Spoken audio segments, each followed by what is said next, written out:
Looking around for some of the best ways to use your data experience to make some cashola for your small business or startup? Sweet. Stay to the end of this video for the very best ways to monetize fast and get examples on how to implement each and every one of these models. For the very best data leadership and business building advice, be sure to subscribe to my channel and hit the bell icon in order to be notified when a new episode drops each week. Even if you're a seasoned data freelancer, I am absolutely sure that understanding these revenue models is going to help you with some of the missing pieces that are keeping you from being as profitable as you could be. How do I know? Well, I started data freelancing back in 2012, and since then, me and my company have supported over 10% of Fortune 100 companies. Not only that, several years ago, I started coaching other data professionals how to start their own six-figure data businesses. To date, over 10% of my mentorship clients have landed $100,000 plus contracts within the first 7 months of signing up with me. Hi, I'm Lillian Pierson, and I help data professionals like you transform into world-class data leaders and entrepreneurs. All right, before discussing any of the revenue models, it's super important that you know the difference between a revenue model and a business model. Simply put, a revenue model is just the portion of the business model that's responsible for bringing revenues into the business. And simply put, a business model is just a conceptual model that explains how a business delivers value in exchange for money. I actually did a very detailed video on the best types of business models for remote businesses. Now, it's designed for data entrepreneurs, but it will actually work for any other type of online business as well, so you might want to check that out. I'll go ahead and put a link to it in the description below. But for today, we're going to talk about the 4 very best revenue models for generating revenues within those business models. Another important note, not only do I recommend these revenue models, I have either used them or carefully considered using them for generating revenues in my own business. Ready to learn how to start raking in the dough, baby? Let's go. The very first revenue model I want to discuss is unit sales.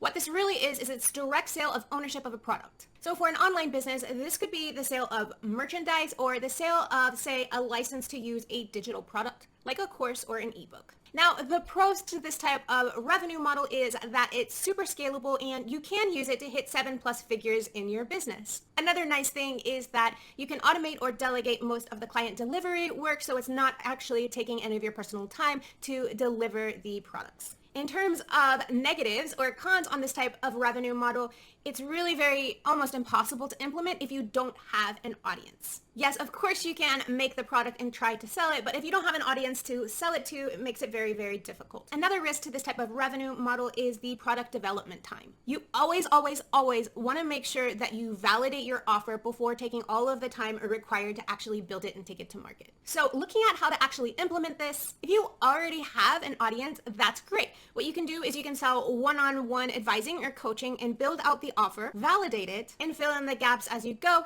then productize it. On the flip side, if you're not an expert or if you have no or just a small audience, then you're going to want to make a small digital product first, something less than $99, and then sell that product to your audience as you work to grow that audience size. Hey, how about getting your name out there and starting to build your audience now by commenting below and just tell us a little bit about the data products or service you're offering and where we can go to find out more. Looking at the next revenue model, that is licensing. Essentially, this is where you sell a license to someone in exchange for their right to use your intellectual property. Essentially, what this is you're selling a license to your customer in exchange for a right that they can use your intellectual property as if it was their own. You're probably familiar with these types of products. They come under the guise of white label products or PLR products, which are private license rights. That's also sometimes coined as done-for-you content. Now, the pros on this type of revenue model is it can be very easy to develop this type of product, and you can actually use it to grow your audience as you make sales. An example of this would be like PLR content, which is a private license right content, and most of this content is for sale for very, very affordable, always less than $100 in most cases, and you can actually sell something that you created, sell the right for someone else to use it as if they created it, sell that to them for a very affordable rate, attract a lot of clients, of course, and grow your business and your audience size along the way. The negative of this type of revenue model is, of course, this is not a high ticket sale. It's a low ticket earner, and you really want to make sure that you distinguish yourself from other sorts of providers out there, because a lot of like white label content or PLR is absolute garbage, right? So you want to make sure that you distinguish the type of content you are making available or the type of product you're making available through this type of license, so that people don't start associating your brand with the kind of spammy brands that actually sell PLR content. How to implement this? Actually, I just suggest going around and Googling PLR in quotations so that you can kind of clear your, you can target your search results. And also go ahead and look for some white label data products. Honestly, this stuff is generally very low ticket, meaning that it's very, very affordable. So what I'd suggest is actually just buying a few things that look relevant to your actual business, and then thinking for yourself about how you could use your data expertise to create something that you could sell through that type of licensing model. Also look for quality markers within any sample products you buy to see how and where you need to make up levels and distinguish yourself in terms of a quality branding, and just know that whatever you put out there into the world is going to be, people are going to judge you on that. So do not do anything, put anything out there that's going to diminish the quality of your brand.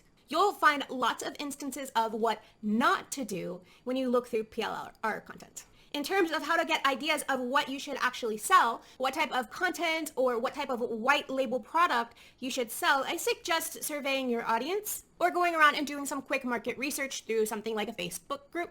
And then you can create the product and you just sell it as you do social media marketing to grow your audience size anyway. If you're not doing social media marketing to grow your brand, then you need to be doing that starting now. Because if you don't have an audience to sell to, you can't make any sales, thus you can't generate any revenues, no matter how great your products are. Now let's look at the subscription revenue model. What this is it's really the right to access your product, your service, or a community on a subscription pay-as-you-go basis. In some cases, it could be something like a service retainer package. Now, the pros on this type of revenue model is they're generally easy to sell, and it's a great way to get paid while you build out your product suite and also test it with users. Now, it's also got a very small time to market, unless you're trying to sell SaaS subscriptions, of course. And another pro is it can be effective in you making sales while you're growing your audience through social media marketing. The negatives on this type of revenue model are, of course, that it can be very, very high maintenance. If your membership gets big, you're going to have to bring in team members to help you admin it. People are going to be joining and canceling all the time, having questions, wanting help, wanting service. You've got to really be very, very clear in the contract about what your membership actually includes, what it doesn't include. And also, I've never offered a membership site, and I don't plan to, just because I don't want to have to deal with the headaches of adminning when people join and when they decide to cancel, and having to go in or deal with a team on how to admin that. It's just way more of a headache than I ever wanted to take on. But I have seen people that just had a small following on, say, something like Instagram, go ahead and set up a little teeny membership program and start generating, say, $1,000 a month for 10 people to teach them just a little skill. So it's a way that you could start getting monthly recurring revenue right away.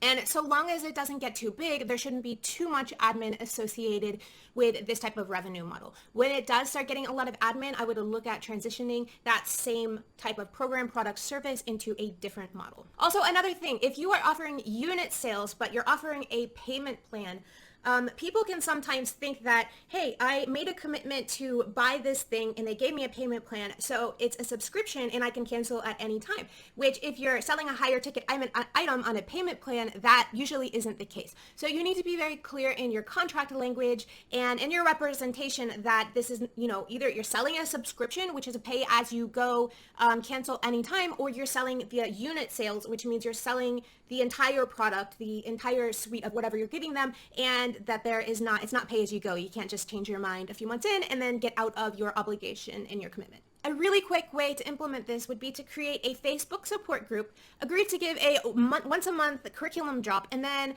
do a once per month Q&A group call, and offer that for something like $77 per month, where people can go in and get Q&A support directly from you inside the Facebook group, but it's in a group environment. So if you sold that package to 13 people, you'd have your $1,000 per month in monthly recurring revenue. That is at least something you can use to start reinvesting in your business. And it wouldn't require too much time of you either. And you can use the curriculum and sell it within other products later. Now, if you're watching this video, there's a really good chance that you've already done some data freelancing work already.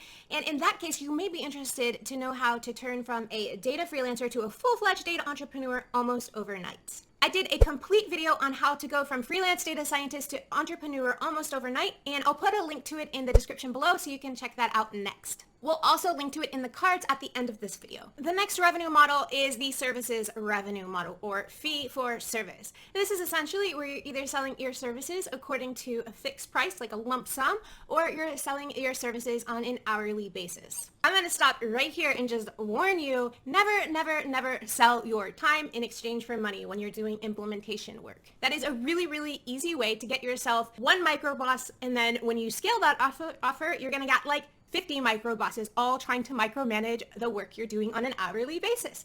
It's a really good way to build a business that you hate. Now, in terms of the positives or the pros for fee for service, this is the fastest way to start a data business, or any other business for that matter. Honestly, even if you're a brand new data entrepreneur, you can sell your implementation services starting at $150 per hour. But you don't sell them on an hourly basis. You have to sell according to the deliverables. So they pay you a lump sum or a fixed fee in exchange for deliverables or meeting a milestone goal. And just to be super, super clear, I want to reiterate, always avoid trading time for money when it comes to selling implementation services. Now, the negatives to fee for service is it's really, really not a scalable revenue model because, hey, you only have so many hours per day. At a certain point, if you start off with a fee for service revenue model, you'll have to switch into something like an agency or software as a service business model.